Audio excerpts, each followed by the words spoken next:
That's a name is very significant. So move on. It's understood. The Zesha koru la yom me'ela purim al shem apur hu lefi sheikar hayom tov. The purim hu agoydel. Pur hu agoydel. The main purim. Remember, the Rebbe is lining up a question. You have to understand how the Maimorim work. The Rebbe is saying, look, when you call the Yom Tov Purim, the name means everything. It's very significant. Why did we call it Purim? Because something about the Goyrel, about the lot, is very significant. And the Rebbe asks, why? How? I have a greater question. Purim, there's a cause and effect. Mm-hmm. The cause was the Goyrel. The effect was the celebration that they were exonerated. Right.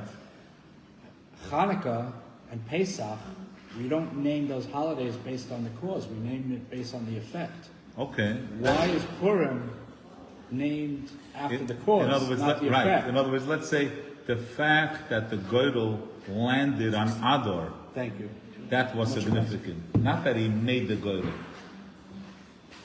but that it landed in Adar, and Adar is the birthday of Moshe Rabbeinu. Oh, that was special. So what you're saying, the outcome of the Goydel was special. Not that he made a Goydel. So why do we name the holiday after the cause? Right, exactly. He said, "Tzarech lahavin." We need to understand. Harei lo yizeh hoya iker hanes. Right. The nes, that wasn't the, in other words, to name it. Ula hoisiv. The hagoydel sheipil haman. Loi rakshe lo yizeh hoya hanes. Ala adarabah. The lot was part of the evil. This is underlining my question. Exactly. Yeah. Oboloshin ha-megillah, hibil pur, hu ha-goydel, luhu momol abdom. Mizeh sheyom mele nikroim b'shem purim al shem apur, mashma, shezeh hu ikra nes de purim, v'ad shanes nikra al shem zeh. So what's so special about the goydel? Chura haya efshel levayir, al pi masha isa the Gemara. The Gemara says, Tekashanofel apur b'chedesh ador, when it became Adar, Somach Homa Simcha G'dayla, he was very happy. Omal, he said, Nafali Pur Be'erach Shemeiz Bei Moshe. Wow, this is the month that Moshe died. So he wanted to stomp on the year he was going to kill the celebration of Moshe's birth and death. No, he's saying, wow, you see, Moshe died. So this is a good month to kill the Jews. Yeah? Little did he know it was also the birthday. These are Yavshalay, Madazesh, Yom Meil, and Nikroim al Shem Apur, who lefi, Shanes de Purim, Hoya Zeshanofel Apur, Bechedesh Adar, Hachedesh, Bei Neilad, Moshe, and Shal Yisrael. Now he's going to bring your question. Avobir Zeh Adayin Tzorech Iyun. Kimizeh, Shayom Nikra Purim, Hashem Apur, Mashma, Shashayich is Danes Lepuri, Leirach Lazeshanofel Apur, Bechedesh Adar, there's something special about a lottery. A lottery is never by luck. The Goydel in your night Mizen Nimshach Hanes. Zeshan of La Goydel Achedish Adash Benil Mishen Shisro, who can make Kolo and Yanim Shoyim and as the Purim Shehem Toitzoa, the outcome. The Iker in Yon Purim Al Shema Purim. It's all about the outcome. Okay? Now, okay, let's talk about this for a moment, okay? Let's take a look. Base. Let's turn the page. Okay, but soon we're going to talk. Usually we like to talk outside a little, but let's get in a little. Okay. It says in the Alter Rebbe writes that Purim, the Yom Purim Shayochim Zalazeh, that Purim and Yom Kippur are connected. Yom Kippur, Achaz Bashana, the greatest day. And how what does it mean? He's going to explain. The Pirush Yom Kippurim, in other words, usually we say Kippur means Kapara. Not Goydel. Not Kippurim. Yeah. It's a day of forgiveness. Like the lottery. Kapara means to clean, to wipe away. But he brings here that the Rebbe brings in Torah that Purim and Yom HaKippurim are connected. That Yom Kippurim is like Purim. And it's only like Purim. So it's Muchach, it's understood. How is it like? He's going to explain two aspects. Shepurim Unai LeYosef is even greater. Mei HaShayches, some of the connections between Yom Kippur and Purim are on both there's a lottery. They brought two goats, and they made a lottery, one for Hashem and one for Azazel. And Purim is also a goydel. V'oid inyan, another aspect which is more kabbalistic. V'ashaychas the Purim v'yem Purim. Sheshneim heim l'maylo mishem havaya.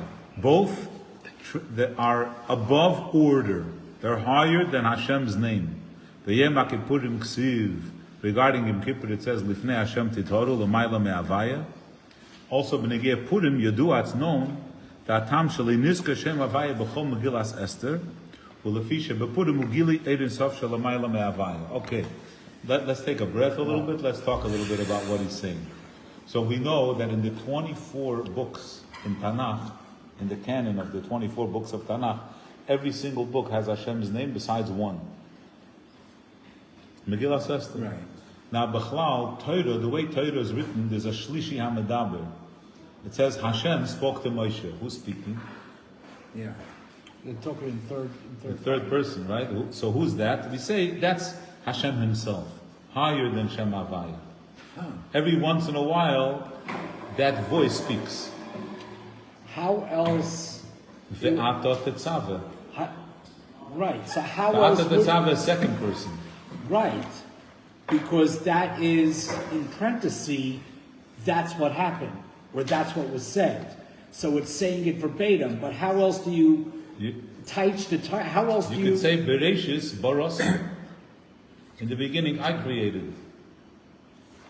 Instead of in the beginning, God created. Who's speaking? Whose voice is that? So in Chumash because God is constantly reminding you that He's the God. Throughout the entire Chumash, He's constantly reminding you: if you do this, I'll reward you. If you do this, I'm going to punish you. So He's constantly reminding. So in how would you dictate the Torah if Hashem tells it to Moshe and Moshe is writing it? Hashem has to say it in the context of third party. No, there's always a choice of how to narrate any book. You could choose. Right. Moshe could say, Hashem told me this, Hashem told me that. Hashem could say, I told Moshe. Or there's a third voice, a narrator, who's speaking about because the narrator gives clarity. You don't have to constantly you're speaking about the why. You're saying, why is it? Because this is the reason. Because there's a reason. Because it gives I'm clarity. discussing about the fact. Right. Right? So that third, the Shlishi HaMedaber, once in a while pokes out his nose. Right. Like, to give us a little reminder. To give us a little reminder. Say, Hashem said to Moshe. It could be any reason. The Megillas Esther. The common theme is you always see Hashem telling us, I am Hashem. How you say Shema Megillas Esther doesn't say. It doesn't have, why? Because that Shlishi HaMedaber is speaking. The whole time. Right? So, in other words, it's always from a place that's higher than Shem Havaya. That's one aspect, okay? One point. Now, I want to... So in that case, that's why there's no name of Hashem? Right.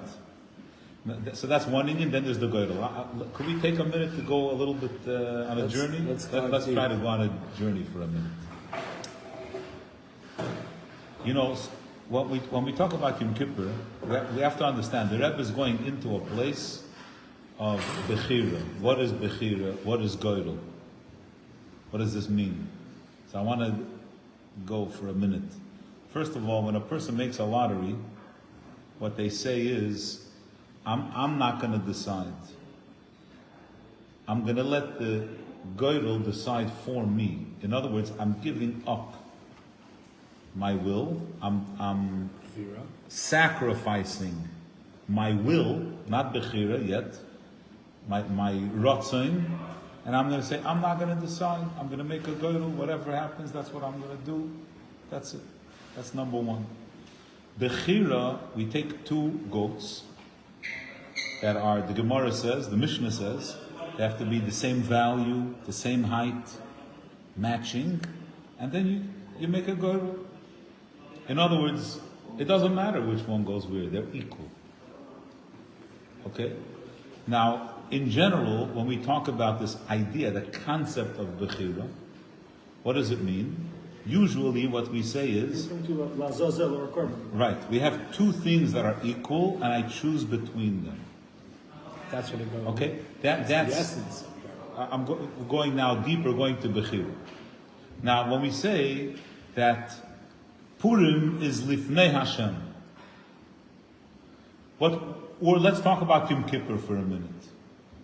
Jews have a system. We have Torah and mitzvahs. There's an order. A person is responsible to fulfill certain mitzvahs. What do you mean a system override? What does it mean that you have a system override on Yom Kippur? Itzumi shel yom mechaper. Just the fact that you lived Yom Kippur, you're forgiven. How does that work? So what we say is like this. You see, the Torah and mitzvahs operates on a level where our love or connection to Hashem is dependent on Torah and mitzvahs. That's Shem Havaya, that's Yud Kei Vav Kei. But on Yom Kippur, we go above that and we say, look, we're Hashem's children.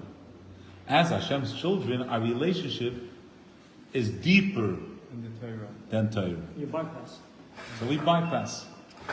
What is that prize that we yearn for that's deeper beyond Torah? Because Torah is a conduit to get to Hashem.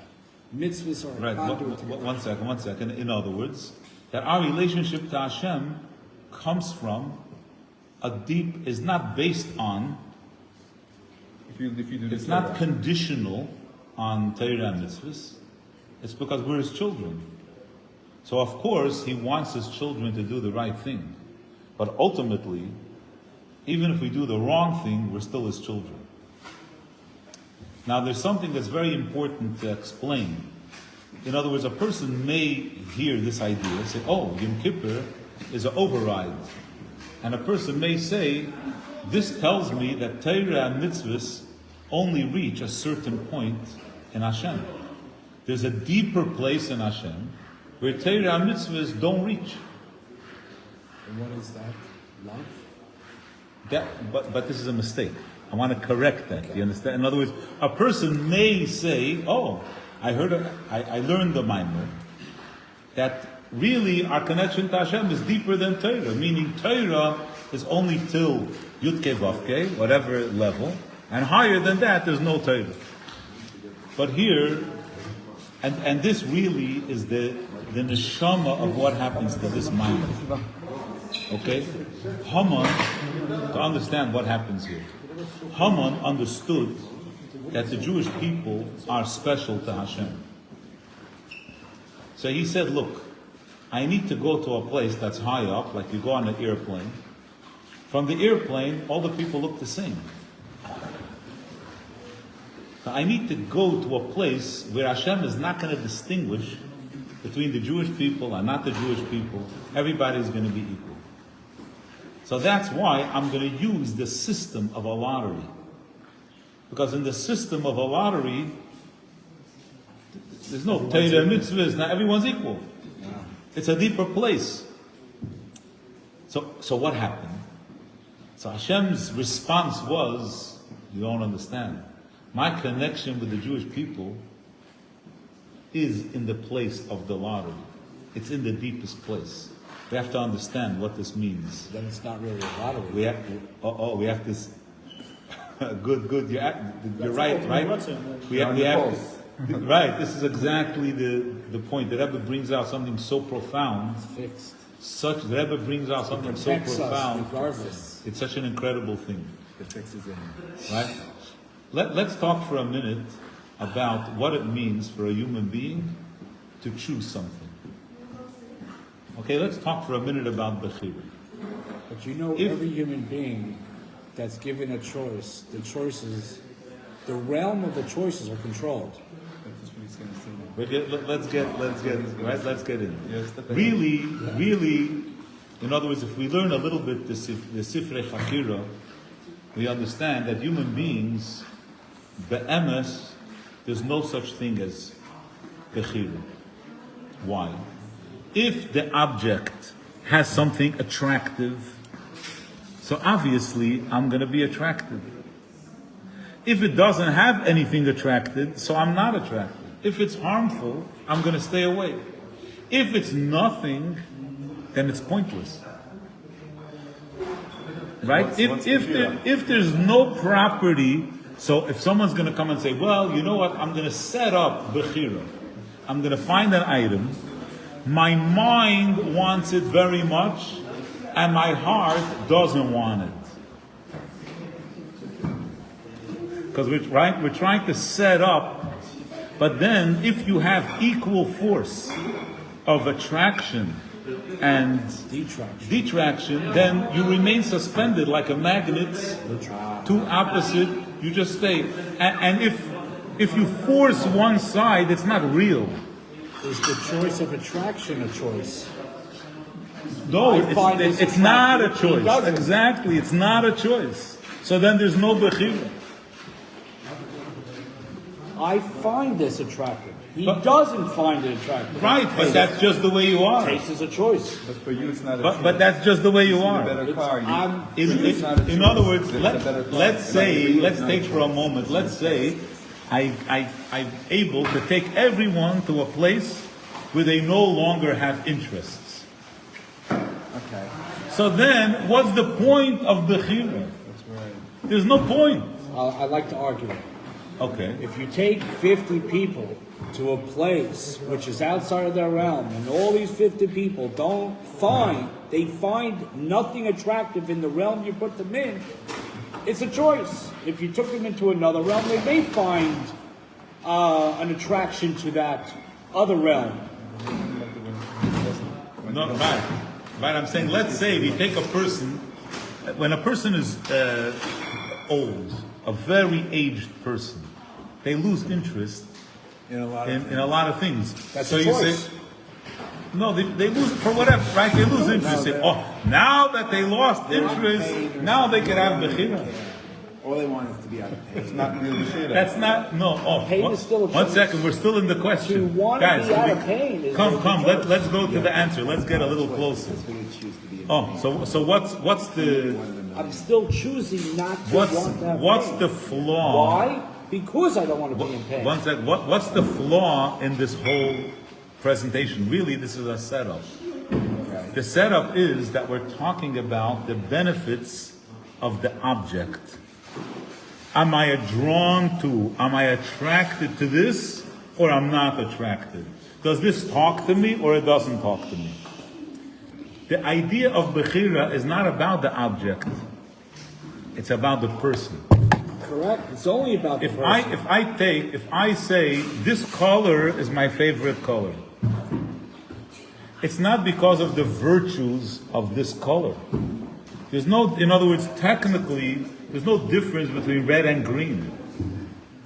But for one person, red is their favorite color, and for another person, green. Why? Because they chose it. But now you have to chap this nekuda. Follow me.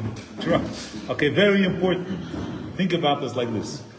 Hashem, let's say for Hashem doesn't need Torah and mitzvahs. Right? Let's say we go to a place where mitzvahs are not attractive. Let's say, I'll get to that and we'll talk about it for a minute. The Rambam says that imagine someone's going to say, if not for Torah and mitzvahs, I would kill people. Say he's a crazy man. That's not that's a person that's part of society. The mitzvahs are Actually, the entire concept of laws of nature is because we are barbaric in nature. You see, that's why we need Hashem- limitations. Right, but the Rambam's Without it, we point, would all be barbaric. if we say about shatnas, that I would wear shatnas, that's okay. There's nothing wrong. Right? I'm not going to wear tzitzis, nothing, but murder. Yeah, if someone's sitting But next to that's you the said whole that, you point. would probably Hashem say, knows that society maybe I is shouldn't say barbaric without laws of the land. not that every person Therefore, He put laws Right, of the one land second, because one without second. it, we would all be killing. But Why would He have to tell us don't in kill other your words, neighbor? one second. So Why would what you I want to say do that? for a minute, It's only because we would do it if we want didn't to have that law. one second. I want to strip mitzvahs from the morally corrupt aspect. We wear tzitzis or not, Doesn't matter. Let's say. Not why. In other words, mitzvahs don't attract him. He's not like, wow, this tzitzis is so beautiful. But Hashem decided, just like a person chooses a favorite color. So Hashem chooses the mitzvah. But if Hashem chooses the mitzvah, then the mitzvah is much more deeply connected with Hashem than if there would be a virtue in the tzitzis. I want to try to explain what I'm saying. I'm not, because let's just to make this clear for a minute, Like okay? In In other words, if you say that that Torah and mitzvahs are important to Hashem until a certain level, and higher than that level, beyond Atzilus, higher than Havaya, it doesn't matter. Torah and mitzvahs don't matter. Then Torah and mitzvahs are limited. Right. They only hold significance up to a certain point. Up to 30,000 feet, Torah and mitzvahs are significant. At 40,000 feet, Torah and mitzvahs are not significant. But if you say that Hashem chose Torah and mitzvahs, not because Torah and mitzvahs, not because of the value or the quality or the attraction, but just because.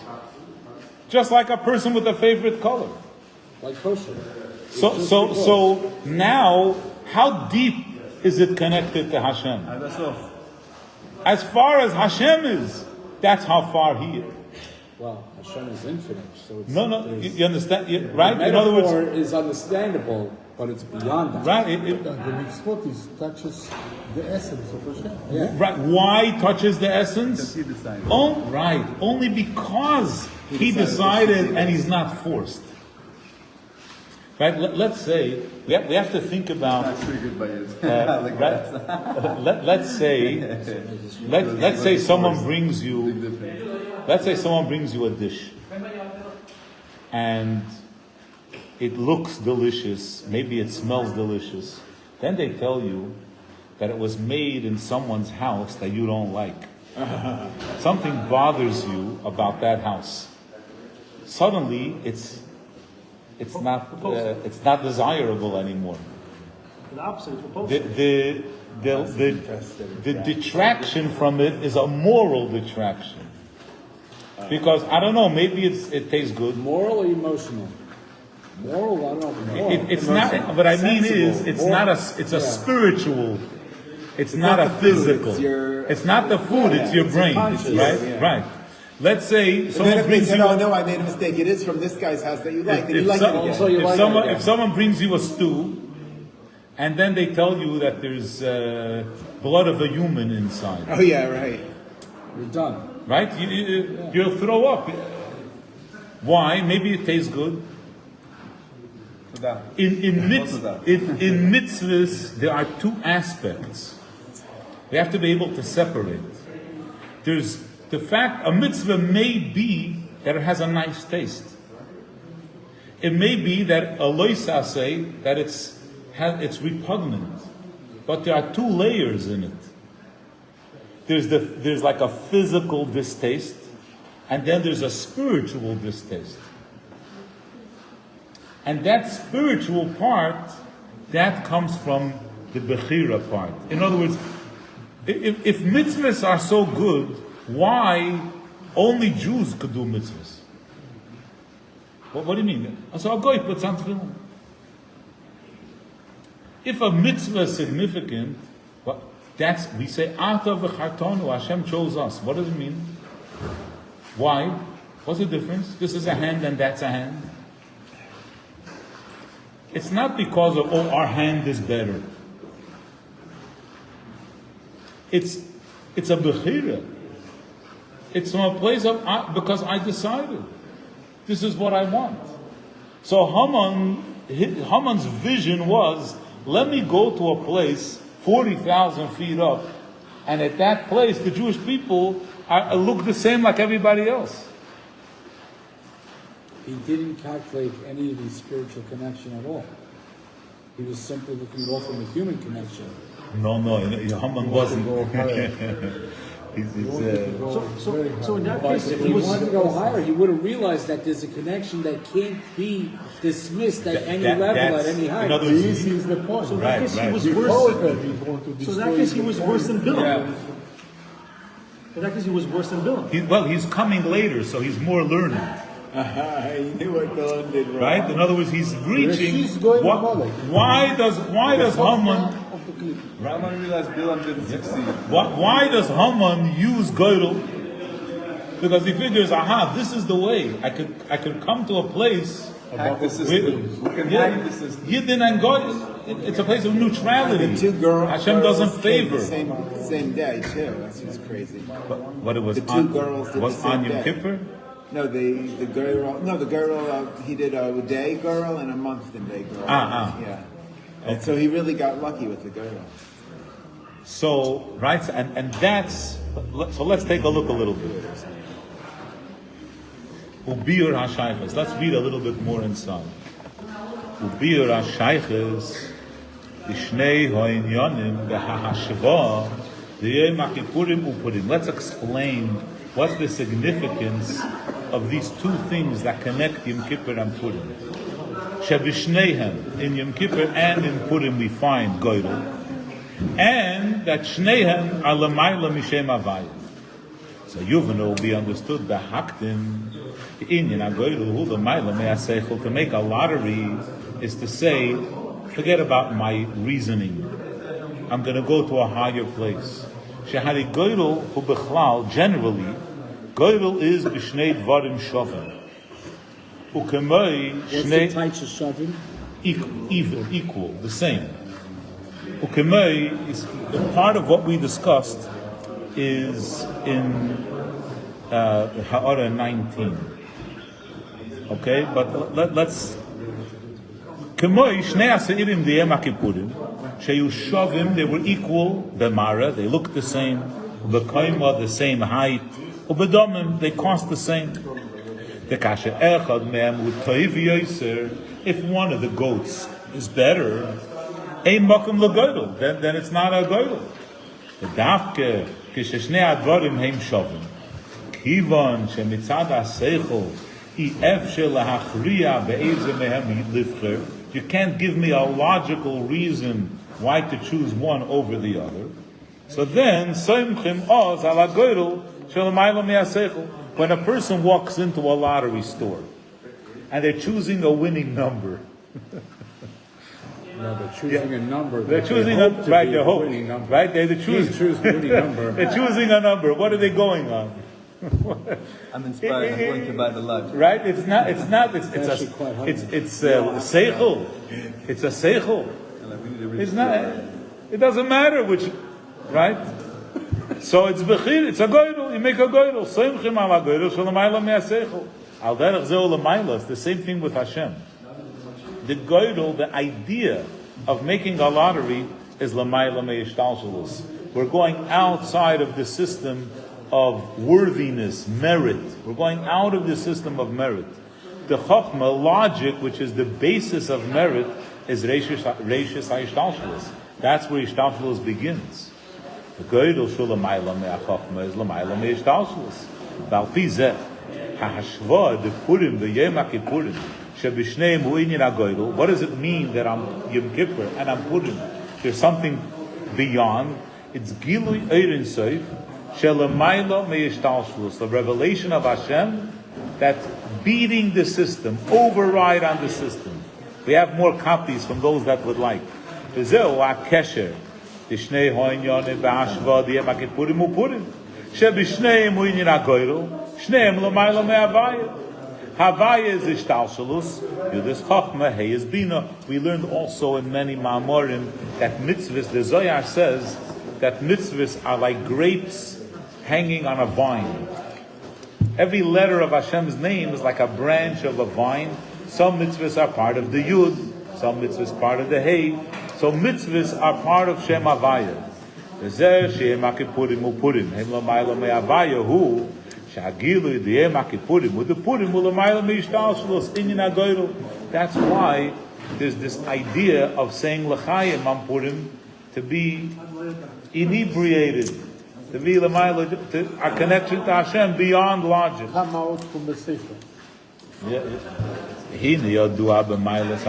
It's known that making a lottery, Gimel, we're starting Gimel. Making a lottery is not only beyond reason, it's also gam meharatzin. I want to talk about this for a minute. Beyond Ratzon. Right, it's beyond ratzin. I want to talk about this concept for a minute. Hasidus spends a lot of, there's a tremendous emphasis on the will in Hasidus, because will is very powerful. In general, let's say a person has an idea and they want to write the idea. They don't have to fight with their hand to write the idea. The hand works as a partner with the brain to write out what you want to write. You know, in singing, it's a very interesting thing. When a person is comfortable with what they want to say, usually they don't get hoarse. But when a person is nervous or they're not clear, then they get hoarse when they speak. So let's say I remember when I was reading the Torah, when I was laning, so if I didn't know the Parsha well, I would finish, but if I knew it well, right?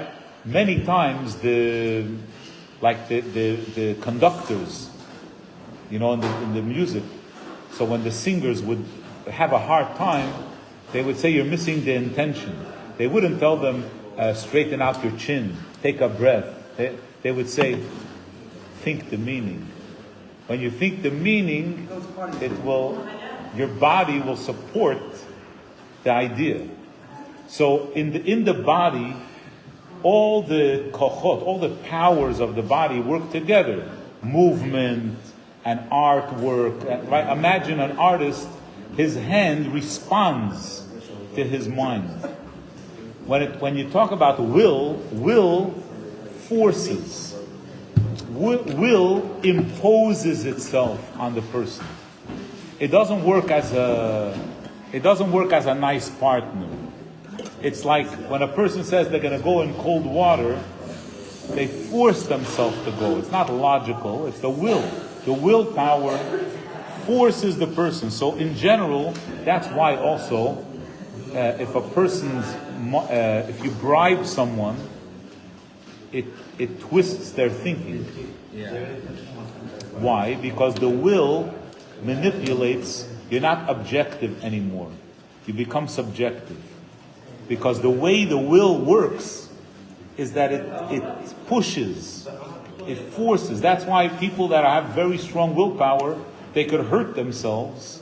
They run too much, or they hurt. Why? Because the will, he doesn't care. He just forces the whole.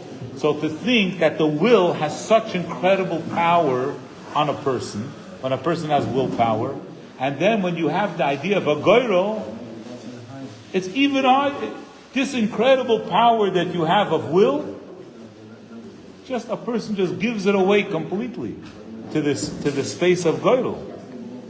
It says sheharei kisha'adam matal goyro hu machlit, he decides the kemoishe yipal hagoyro kein yiritzayna, as the lottery will be, that's what it's going to be. I know in a classroom, let's say I want to give a student a choice to do something. It's a mess. Whoever I choose is going to be a mess. Everybody else is angry. Why him? Why? The whole place is an uproar. What do? I make a goyro? Okay, the goyro. It's incredible, right? It's like a miracle. Suddenly, okay, that's it. Right? Everyone wants to go to the Rebbe. Everyone chips in.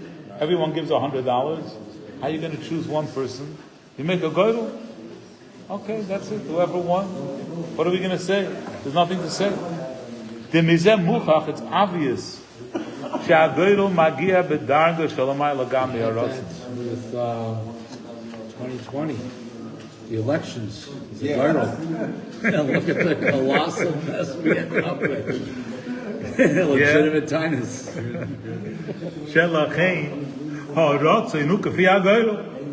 That's what Goydel is so powerful, it's even greater than will. I'll tell you, it's the same thing. It's the same thing by Hashem. In Goydel who? Bebal Horotzin. His mother, the very Bash. Esther and Yocheved. In Goydel who? Bebal Chaim Levracha. Bebal Horotzin. Shelamayla Meirotzain. There's the Rotzain and there's the Baal Harotzain.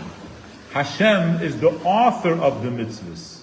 We are mevatel ourselves not to the mitzvah, to Hashem. V'alpi zeh yesh loymar she'akesher d'shnei ha'inyonim v'ha'ashva d'yem ha'kipurim u'purim, that these two things, that b'shneihem is the goyrel, shneihem u'lamayla me'avaya hu, ki ha'hatchola d'shem avaya.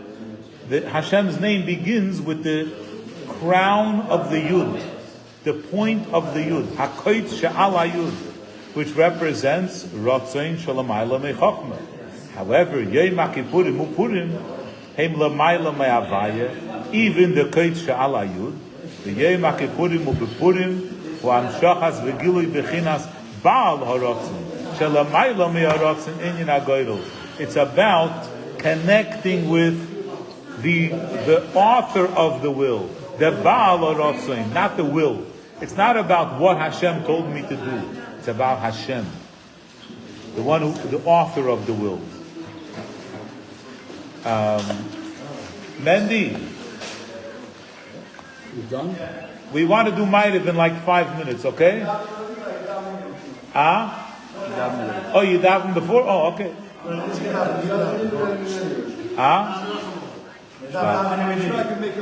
No, the question is if the learn. By the way, it's also Aaron's birthday. He's also give a lot. 1 year ahead of me. And he's ready to do Siyam. If you guys. Wow. Shem. You should see him now, no? Shema. Yeah, 5 minutes. Shema. Yeah? Adam, the Gematria. Right? 45. Al pi zeh yesh levayir hakesher d'shnei hapirushim b'yom HaKippurim. Now we understand, obviously, shebeyoyim zeh an Yom Kippur miskaprim kol ha'inyonim habilti ritzuyim. All negativity is forgiven. Kippurim, to wipe away. And v'sheyoyim zeh hu k'moy Purim, that it's like Purim. Kishleimus hakapara alo ha'inyonim she'osu heitach harotz neteiro mitzvahs hu. When is there total forgiveness? Right now, when a person comes in front of a court and he asks to pardon him, the judge could say, that's not within my power. All I could do, right? The jury says guilty, not guilty. And I could only follow the law. But when you're talking to the one who made the law, then it's different. King. Yom Kippur and Purim, we're meeting the Baal HaRotzin. The Eibishter says, he moichel everything. Shelamayla me'arotzin the Torah mitzvahs. V'zeu akesher, this is the connection. Yeah. T'shnei hapirushim v'yem Kippurim. V'zeu sheyem HaKippurim u'kemei Purim, like a goyrel, hainu, shegam v'yem HaKippurim hu amshacha mi Baal HaRotzin, just like Purim. And that's why Hashem forgives us. Hu tam ubiur, that's the explanation. Al zeh shehu yem kippurim kipshutei. Shebei miskaprim ho'inyonim abdul kiritzuyim. That the negative things are forgiven. V'zehu ma she'akapora de Purim minaylis yoser me'akapora de yem ha'kippurim. That's why Purim has an even greater aspect. We're going to the next page. The yem ha'kippurim einem mechaper ela imat shuva. Yom Kippur needs forgiveness. You have to say al chet. Oh, wow. You have to atone. And you can't eat? However, what happened on Purim, Areza Yom Simcha, was done with joy. Why? The Iker Inyan HaGoydel, true Goydel, was Purim. The Hayomim Atzmam Nikroim B'Shem Purim Al Shem HaPur, which the Rebbe will explain. That's why the forgiveness on Yomei HaPurim is unlimited. even if a person doesn't do tshuva, even if he's not fasting, the Yom HaKippurim is only b'chaf adimyin, and on Yom Kippur you have a limitation that you have to do tshuva. Rabbi said to be continued the Mitzvah Hashem next week, the Mitzvah Hashem by the Shir. Yeah. Okay, Yashikoyach Chevre. Let's hear the Siyum. Thank you very much.